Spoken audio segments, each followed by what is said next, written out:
Growing up in Seattle, I learned early that being different meant being wrong. My older brother Kyle was 33, athletic, outgoing, working in tech sales like a proper Seattle professional. My sister Lauren was 31, married with 2 kids, living the suburban dream my parents constantly praised. And then there was me, Marcus, 29 years old and gay in a family that pretended to be accepting while making it clear I was a disappointment. "We love Marcus," Mom would say carefully at family gatherings. "We just wish he'd settle down. Find someone. Be more stable." What she meant was be straight. Be normal. Be someone they could brag about. Our family's modest wealth came from my mother's rental property investments. Mom had started buying properties in the early 1990s when Seattle real estate was still affordable. Her first duplex in 1993. 2 more properties by 1998. By 2010 she owned 6. By 2018 she owned 9 rental properties scattered across Seattle, Tacoma, and Everett. Nothing fancy. Mostly older homes and small apartment buildings in working-class neighborhoods that gentrified around them. By 2018, those 9 properties were worth approximately $5.4 million, generating about $19,000 monthly in rental income. Kyle and Lauren always assumed they'd inherit everything. I was never part of that conversation. "Obviously we'll split Mom's estate when the time comes," Lauren would say at holiday dinners. "Kyle and me, we're the responsible ones." Kyle was 33, making $120,000 in tech sales, and spending $150,000 annually. Expensive Ballard condo, leased Tesla, constant international vacations he couldn't afford. Lauren was 31, a stay-at-home mom whose husband made $70,000. They lived in a house they could barely afford in Bellevue, constantly stressed about money while maintaining the image of suburban success. My parents adored both of them. I was 29, worked as a software quality assurance engineer for a gaming company, and lived quietly in a small apartment in Capitol Hill. I made $81,000 a year, drove a practical Mazda, wore thrift store clothes, and lived openly as a gay man, which my family accepted in the way people accept things they wish weren't true. "Marcus works in gaming," Dad would say dismissively when people asked. Not with pride. Just with the implication that I hadn't achieved real success like Kyle or settled into real life like Lauren. My relationship with my mother was complicated. She never said she disapproved of my sexuality.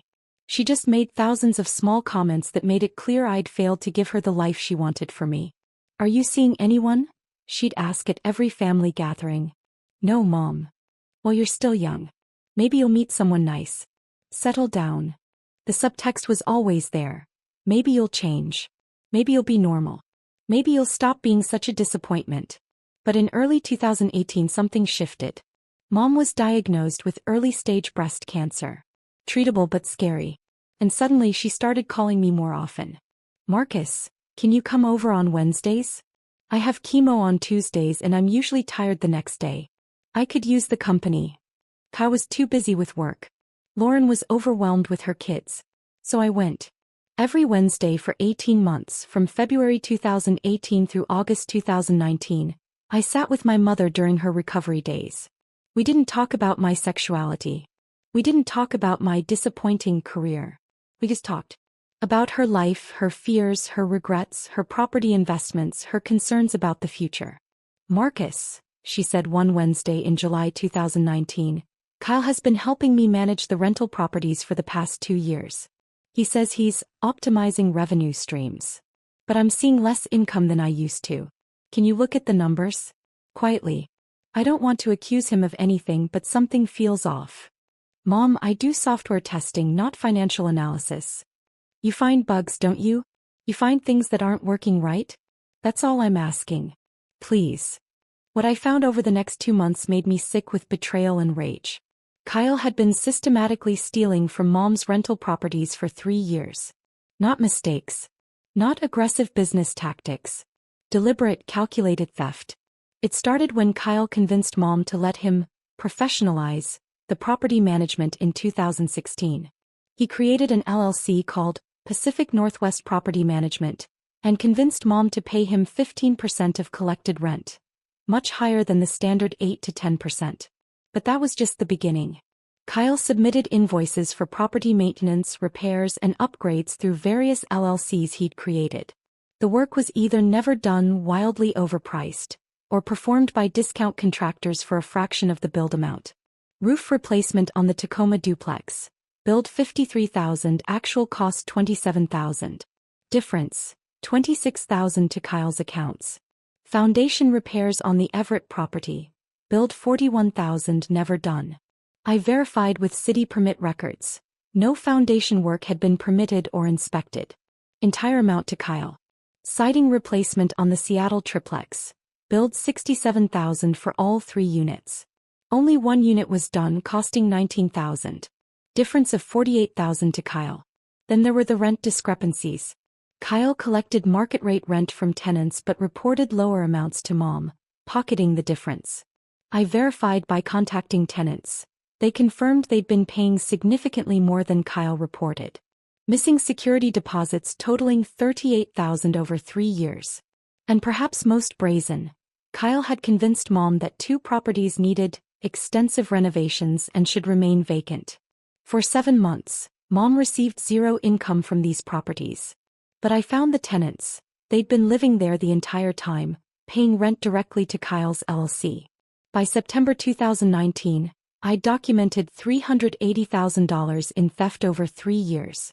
I sat with Mom in her living room with printed evidence spread across the coffee table. Bank statements.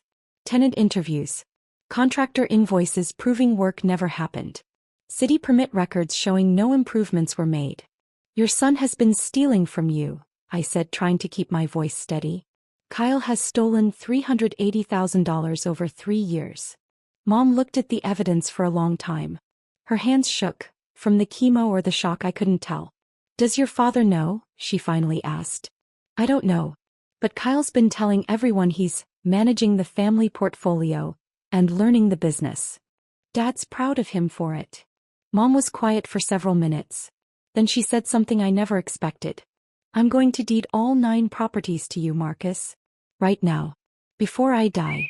They'll be yours and Kyle will never touch them again. Mom, that will destroy the family. The family is already broken, sweetheart.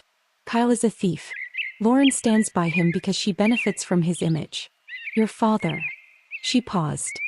Your father has spent your whole life making you feel like you're not enough. Like being who you are is somehow wrong. But you're the one who showed up. Every Wednesday. You're the one who told me the truth. You're the only one I trust. On September 27, 2019, we sat in an attorney's office. Mom signed 9 quitclaim deeds transferring all 9 rental properties to me. The deeds were filed with King, Pierce, and Snohomish counties. By the end of the week, I legally own 9 properties worth approximately $5.4 million. Don't tell anyone yet, Mom said. Let's see what they do. Let's see if Kyle confesses. Let's see how long they keep planning to split my estate without questioning whether I might have made other arrangements. Mom, why are you doing this? You've spent my whole life making me feel like you weren't what I wanted? She took my hand. I was wrong, Marcus. I spent years wishing you were different when I should have been grateful you were honest. You're the only one who showed up when I was sick. You're the only one who told me the truth when you found theft. You're the only one who deserves this. What Mom didn't know was that I was already building beyond the properties. My software QA career was advancing steadily. By 2020, I had been promoted to senior QA engineer.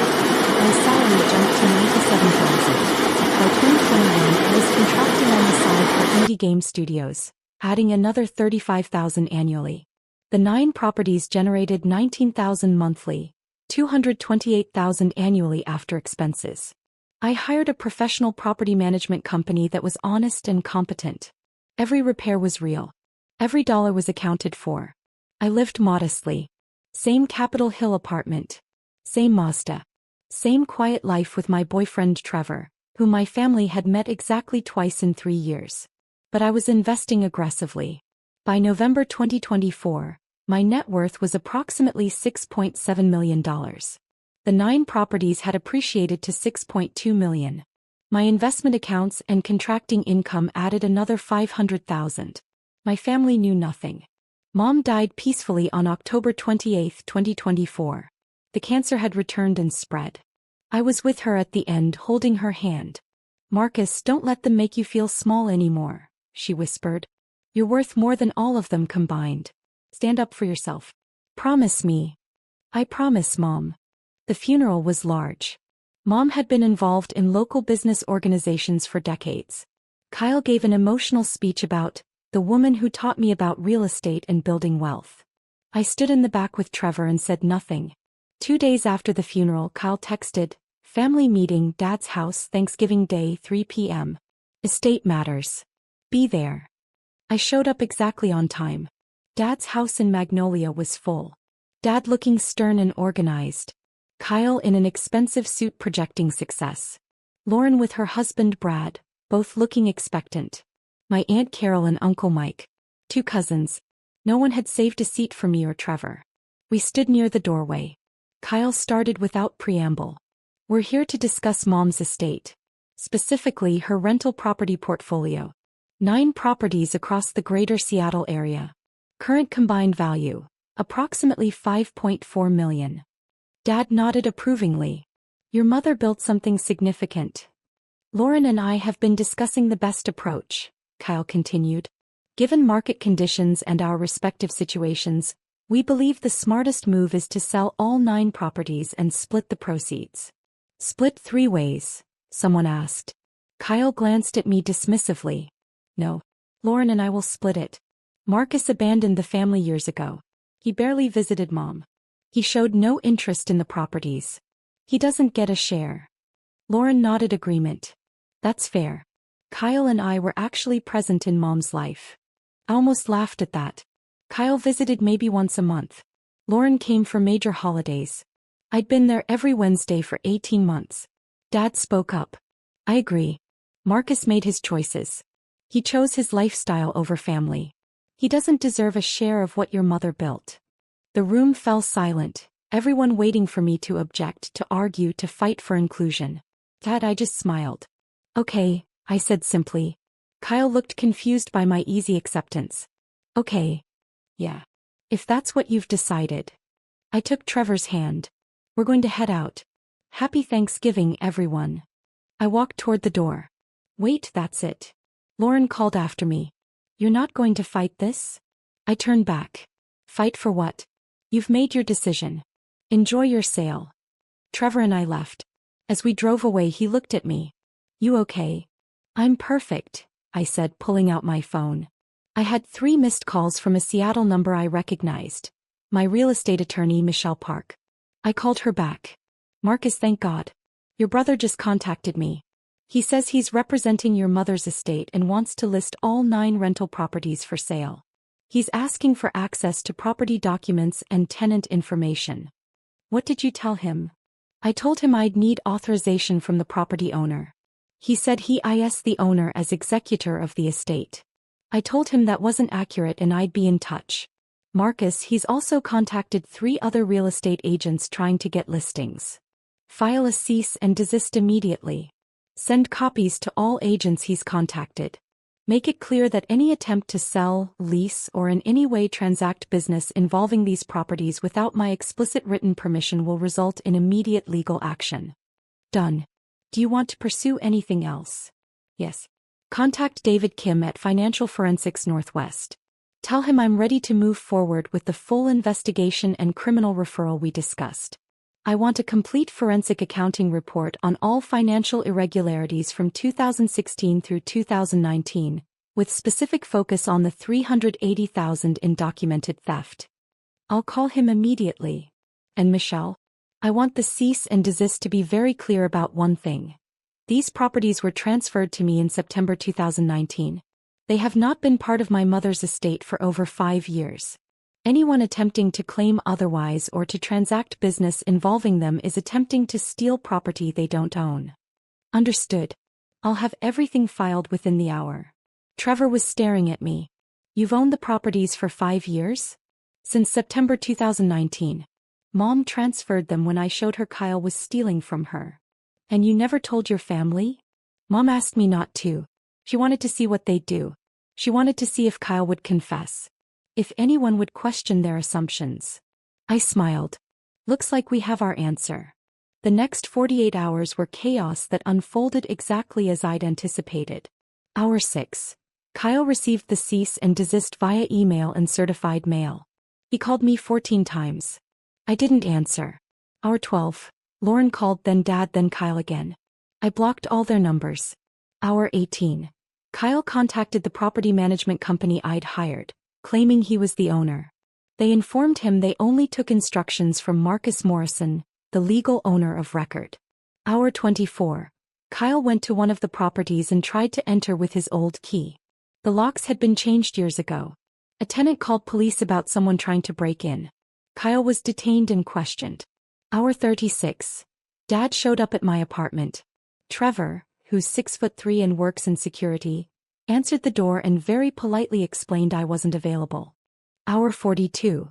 Kyle contacted a real estate agent and tried to forge documents showing he had authority to sell the properties.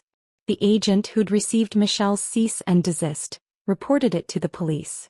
Hour 48. My phone rang from Lauren's number. I'd blocked her, but she was calling from her husband's phone. I answered.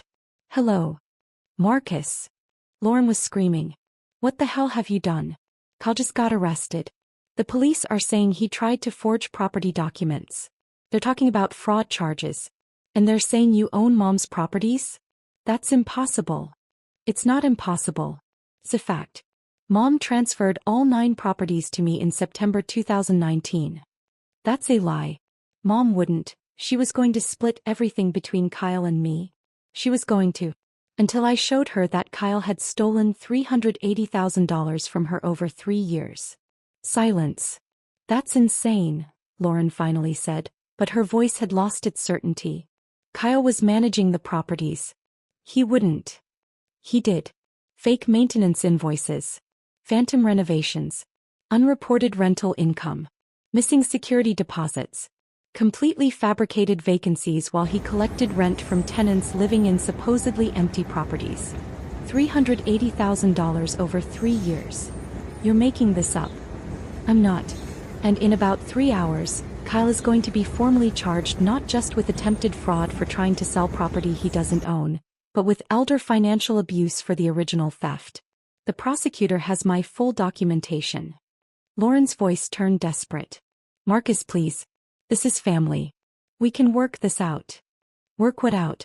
Kyle tried to sell properties I've owned for 5 years. Properties Mom transferred to me because Kyle was stealing from her.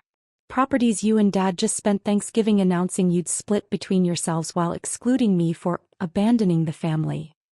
We didn't know you owned them. You didn't ask. You didn't question. You just assumed that the gay son who abandoned the family didn't deserve anything. You assumed Kyle and you were the responsible ones who'd inherit everything. I heard Dad's voice in the background. Let me talk to him. Dad got on the phone. Marcus, I don't know what lies Kyle told you, but... Lies? I have bank statements showing deposits to Kyle's accounts matching the stolen amounts. Tenant statements proving they paid more than Kyle reported. Contractor invoices proving work was never done. City permit records showing no renovations occurred. I have 3 years of documented evidence. Even if that's true. It's not if, Dad. It's fact. Certified by a forensic accountant. Reviewed by the police. About to be prosecuted by the King County Prosecutor's Office. Silence. And you know what the really interesting part is? I continued. Mom knew. I showed her the evidence in September 2019. That's why she transferred everything to me.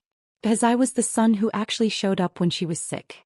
I was the one who told her the truth. I was the one she could trust. You manipulated a sick woman. I sat with her every Wednesday for 18 months during and after her chemo. Every single week. Where were you, Dad? Where was Kyle? Where was Lauren? You were all too busy. Dad said nothing.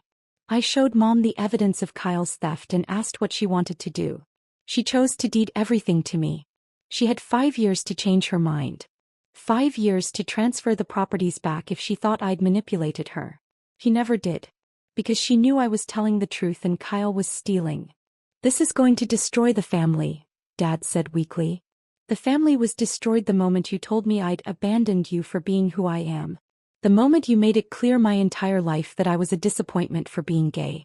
The moment Kyle started stealing and you praised him for managing the portfolio. The family has been broken for years, Dad. I'm just the only one who stopped pretending. Someone else got on the phone. Kyle. He must have made bail. Marcus, I can explain the financial discrepancies.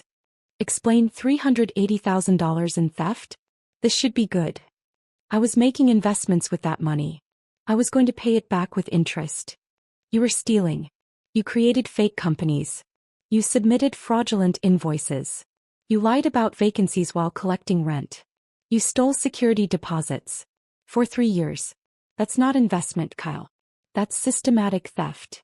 I needed the money. For your Tesla lease? Your expensive condo? Your international vacations? You stole from your dying mother to fund a lifestyle you couldn't afford. Silence. And then, I continued, today you tried to sell 9 properties worth $6.2 million that I've owned for 5 years. You contacted real estate agents. You tried to forge documents. You attempted to break into one of the properties. You tried to commit fraud on a massive scale. I thought they were moms. You thought wrong. And even if they were moms, you don't get to sell property just because you're the oldest son. That's not how estates work. That's not how anything works. Kyle's voice turned desperate. Marcus, please. I'll lose everything. I'll go to prison. Please don't do this. I'm not doing this. You did this. 3 years of theft. Attempted fraud. Breaking and entering. All documented. All witnessed. All prosecutable. We're brothers. We're not brothers. Brothers show up when their mother is sick. Brothers don't steal. Brothers don't try to exclude their siblings from inheritances. Brothers don't spend a lifetime making someone feel worthless for being who they are. I paused. You're just someone I used to know who happens to share my DNA. That's all. Dad got back on the phone. Marcus, surely we can reach some arrangement. What do you want? What do I want? I want the properties I already own and have owned for 5 years. I want Kyle prosecuted for the crimes he committed. I want acknowledgement that I wasn't the one who abandoned this family. You all abandoned me years ago. That's not fair. Isn't it? I'm gay, Dad. I've been openly gay since I was 22. 7 years. In that time, how many times did you ask about my life? About my boyfriend? About anything that mattered to me? How many times did you introduce Trevor as my partner versus just Marcus's friend? Dad said nothing. You spent 7 years making it clear I was a disappointment. That who I am wasn't good enough. That I'd never measure up to Kyle and Lauren. And then at Mom's funeral, you declared I'd abandoned the family and didn't deserve to inherit anything. You thought the gay son didn't matter. That being straight and married meant more than being honest and present. You thought wrong. I heard crying in the background. Lauren. Marcus, I have kids, Lauren said, taking the phone. They need their college funds. Brad and I are struggling. We were counting on this inheritance. You were counting on stealing property from me, I corrected. Property I've owned for 5 years. Property Mom gave me because I earned her trust while Kyle was robbing her. Please, Marcus. My kids. Your kids have parents who can work and provide for them. Just like Trevor and I work and provide for ourselves. You're not entitled to my property because you have children. Mom would have wanted. Mom did want. She wanted me to have the properties. That's why she deeded them to me. 5 years ago. She had 5 years to change her mind. She never did. Her wishes were clear. I hung up. Trevor was staring at me. You okay? He asked. I'm perfect. For the first time in years I feel perfect. Over the next weeks the consequences cascaded. Kyle was formally charged with attempted fraud and elder financial abuse. Total charges covered the $380,000 in documented theft plus the attempted sale of properties he knew or should have known he didn't own. His attorney tried to negotiate. My attorney Michelle Park's response. Mr. Morrison committed systematic theft against an elderly cancer patient, then attempted to defraud her youngest son of millions of dollars in property. There will be no negotiation. Kyle's expensive Ballard condo was foreclosed when he couldn't make payments without his income from the stolen money. His Tesla was repossessed. His tech sales job fired him. Companies don't like employing people charged with major financial crimes. 6 months later, Kyle pleaded guilty to avoid trial. He received 5 years in prison with possibility of parole after 2.5. He's currently serving his sentence at Washington State Penitentiary. Lauren and Brad's financial situation deteriorated without the expected inheritance. They had to sell their Bellevue house and move to a modest apartment in Kent. Dad tried to contact me once more, 3 months after everything went down. He showed up at my office. Security called me. "There's a Donald Morrison in the lobby asking for you. Tell him I'm not available and he's not welcome here." 2 months ago I received a letter from Dad. "Marcus, I've had time to think about everything. You were right. I spent years making you feel like you weren't enough because you didn't fit what I wanted. I'm sorry. I know you'll probably never forgive me, but I needed to say it. Dad." I kept the letter. I didn't respond. An apology doesn't erase 29 years of subtle rejection. It doesn't undo being excluded from your own mother's estate distribution. It doesn't fix a lifetime of being made to feel wrong for being yourself. It's been 8 months since that Thanksgiving confrontation. I'm 30 years old now. The 9 rental properties are thriving. Under professional management, they now generate $21,000 monthly, $252,000 annually. The portfolio is worth $6.5 million. My software QA career has advanced to principal quality engineer. My salary is $118,000 plus stock options. My contracting work adds another $45,000 annually. My net worth is approximately $7.3 million. Trevor and I bought a beautiful house in Fremont with a view of Lake Union. We got married last month in a small ceremony with friends. No family invited. We travel extensively. We just returned from a month in Portugal. We live exactly the life we choose. I donated $100,000 to the Trevor Project in my mother's name. The plaque reads, "Eleanor Morrison, she learned to see value she almost missed, chose truth over comfort, and ultimately chose love over expectation." Because that's what Mom did. She spent years wishing I was different, but when it mattered, when she was sick and scared and vulnerable, she chose to see who I actually was. And she decided that honesty and presence mattered more than being straight or flashy or whatever she'd always thought she wanted. People sometimes ask if I feel guilty about Kyle being in prison. If I regret not sharing the properties with Lauren. If I wish I'd handled things differently with Dad. I don't. Kyle isn't in prison because of me. He's there because he stole $380,000 from his dying mother and then tried to steal millions more from me. Lauren didn't lose an inheritance. She lost property that was never hers, that she assumed would be hers while actively excluding me from the family. Dad didn't lose a son. He spent 29 years making it clear I was a disappointment, and he's now experiencing the consequences of that choice. I spent years believing I was the problem. That being gay made me less valuable. That being quiet and honest instead of flashy and charismatic meant I was wrong somehow. Mom's final gift wasn't just 9 properties worth millions.